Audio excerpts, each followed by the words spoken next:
विशाल जी, आपका बहुत बहुत स्वागत है हमारे चैनल में। मैं आपका समय ज़्यादा ना लेता हुआ सीधे क्वेश्चन पे ही आऊँगा। मैं आपसे ये जानना चाहता हूँ विशाल जी कि हम लगातार देख रहे हैं कि अपने आप जनसंपर्क अभियान के तहत चौधरी चंद्र कुमार और नीरज भारती पर आप जुबानी हमले लगातार कर रहे हैं। इसके ऊपर आप क्या कहना चाहेंगे? देखिए, ज्वाली विधानसभा क्षेत्र के पूर्व विधायक नीरज भारती जी लगातार ज्वाली में ये प्रचार कर रहे हैं कि चौधरी चंद्र कुमार जी सबसे मजबूत कैंडिडेट है। लेकिन सच्चाई ये है, चौधरी चंद्र कुमार जी एक मजबूत नहीं, एक मजबूर नेता हैं ज्वाली के अंदर कांग्रेस के। और इसका मैं आपके बीच में सारे तथ्यों के साथ बात करना चाहता हूँ। 2004 के बाद चौधरी चंद्र कुमार जी ने ज्वाली विधानसभा क्षेत्र की सक्रिय राजनीति से किनारा किया, क्योंकि 2004 में उनके बेटा नीरज भारती ने चुनाव लड़ा था। उसके बाद आज 17 वर्ष हो गए हैं। नीरज जी एक चुनाव हारे, 2 चुनाव जीते भी, लेकिन चौधरी जी चंद्र कुमार जी राजनीति से थोड़ा किनारा करते गए। और बाद में नीरज भारती जी 10 साल विधायक रहने के बाद उनको खुद पे विश्वास नहीं था कि उन्होंने जनता की जैसे सेवा करनी चाहिए थी वैसे की है। उनको लगा कि जनता मुझे नकार देगी, तो मजबूरी में 2017 में चौधरी चंद्र कुमार जी को ज्वाली का कांग्रेस का उम्मीदवार बनाया। और इस निष्क्रियता के कारण ज्वाली की जनता ने उनको नकार दिया। लेकिन फिर 2022 में यही स्थिति बनी है कि ज्वाली में कोई कांग्रेस का एक भी कार्यकर्ता ऐसा नहीं है जो चुनाव लड़ने के काबिल हो। और मजबूरी में कांग्रेस पार्टी को चौधरी चंद्र कुमार जी को फिर से अपना उम्मीदवार बनाने में मजबूर होना पड़ रहा है। इसलिए मैं उनको ये जवाब देना चाहता हूँ आपके माध्यम से कि ये जो आप प्रचार कर रहे हैं कि चौधरी चंद्र कुमार जी बहुत मजबूत उम्मीदवार हैं, तो वो मजबूत नहीं, मजबूर हैं। जी, आप कह रहे हैं चौधरी चंद्र कुमार जी कमज़ोर कैंडिडेट हैं, तो मैं आपसे ये भी जानना चाहते हैं कि जो ज्वाली भाजपा के अंदर जो आजकल शरेआम जो गुटबाजी देखने को मिल रही है, उसके ऊपर आप क्या कहेंगे? मैं बार बार यही कहना चाहता हूँ, ये सारा दुष्प्रचार जो कांग्रेस के नेता कर रहे हैं, कांग्रेस के कार्यकर्ता कर रहे हैं। भारतीय जनता पार्टी में कोई गुटबाजी नहीं है। एक परिवार के रूप में हम सब कार्यकर्ता नेता मिलजुल करके काम कर रहे हैं।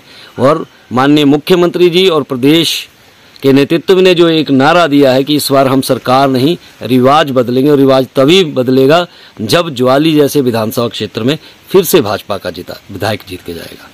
सब कार्यकर्ता एकजुट हैं।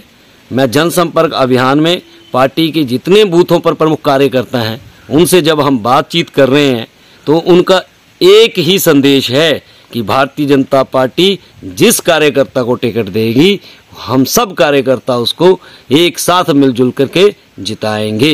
तो इसलिए यहाँ कोई गुटबाजी नहीं है। कई बार ऐसा होता है कि चुनाव से पहले कार्यकर्ताओं की इच्छा होती है चुनाव लड़ने की। अगर कोई कार्यकर्ता कुछ ऐसी बात कहता है तो उसको आप पार्टी के साथ नहीं जोड़ सकते। विशाल जी, आप कह रहे हैं कि ज्वाली भाजपा के अंदर कोई भी गुटबाजी नहीं है, तो मौजूदा विधायक अर्जुन ठाकुर जी कह रहे हैं कि मेरी तो टिकट पक्की है। साथ ही यहाँ के जो स्थानीय नेता हैं संजय गुलेरिया जी, वो कह रहे हैं कि मैं तो प्राइवेट बस पकड़ के भी शिमला चला जाऊंगा। तो इस बयान को आप किस तरह से देखते हैं? देखिए, भारतीय जनता पार्टी का संसदीय बोर्ड ही टिकट देता है। और ये भाजपा की खूबसूरती है कि यहाँ किसी भी कार्यकर्ता को जब टिकट दिया जाता है तो उस विधानसभा क्षेत्र या लोकसभा क्षेत्र के समस्त कार्यकर्ता कमल के फूल को अपना कैंडिडेट मानते हैं, ना कि किसी व्यक्ति को। अगर विधायक जी ने ये आत्मविश्वास में ये स्टेटमेंट्स दिए हैं तो हो सकता है कि उनको विश्वास हो कि भारतीय जनता पार्टी उनको टिकट देगा, और विश्वास होना भी चाहिए जब आपने काम किया। और संजय गुलेरिया जी हमारी सरकार के वाइस चेयरमैन हैं, और वो भी सरकार की उपलब्धियों को लेकर के जनता के बीच में जा रहे हैं। लेकिन कभी गलती से कभी कोई शब्द कई बार निकल जाते हैं, उसको इतना बड़ा मुद्दा बनाना मुझे लगता है इसकी कोई आवश्यकता नहीं है। मैं आपको फिर से बता रहा हूं, भारतीय जनता पार्टी ज्वाली में एकजुट है। जैसे ही हमारा उम्मीदवार पार्टी घोषित करेगी, हम सब कार्यकर्ता अपने मतभेदों को बुला करके एकजुट होकर के उसको जिताएंगे, क्योंकि हमारी विधानसभा के बूथों के ऊपर जो हमारे कार्यकर्ता हैं उनके मन में एक ही भावना है कि एक ही कैंडिडेट भाजपा का यहाँ से चुनाव लड़ेगा और हम सब उसको जिताएंगे। विशाल जी, अंत में आपसे मैं यही जानना चाहूँगा कि ज्वाली विधानसभा की जो जनता है उसको आप क्या कहना चाहेंगे? ज्वाली विधानसभा की जनता से मेरा हाथ जोड़ करके आग्रह है कि आपने दोनों पार्टियों की सरकारें प्रदेश में देखी हैं और दोनों पार्टियों के काम करने का तरीका भी आपने देखा है। मैं याद दिलाना चाहता हूं, जब कांग्रेस की सरकारें होती थी रोज घोटाले होते थे, लेकिन जब से देश के प्रधानमंत्री माननीय नरेंद्र मोदी जी बने और जब से प्रदेश में जयराम ठाकुर जी प्रदेश के मुख्यमंत्री बने तो एक ही नारा चला, ना खाएंगे ना खाने देंगे।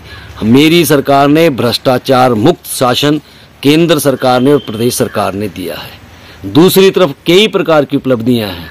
2017 से पहले हिमाचल में हम सबको अपने घर में आने का भी टैक्स बॉर्डर पर देना पड़ता था। जयराम जी प्रदेश के मुख्यमंत्री बनते हैं, सबसे पहले वो टैक्स को माफ करते हैं। 2017 से पहले सामाजिक सुरक्षा पेंशन 80 वर्ष की आयु के ऊपर को लगती थी। जब जयराम जी की सरकार भाजपा की सरकार आती है तो 60 वर्ष से ऊपर के लोगों को लगती है। प्रदेश के अंदर आयुष्मान भारत, हिम केयर जैसी योजनाएं लाई जाती हैं ताकि लोग स्वास्थ्य के क्षेत्र में सुरक्षित रहे, अपना इलाज मुफ्त में करवा सकें।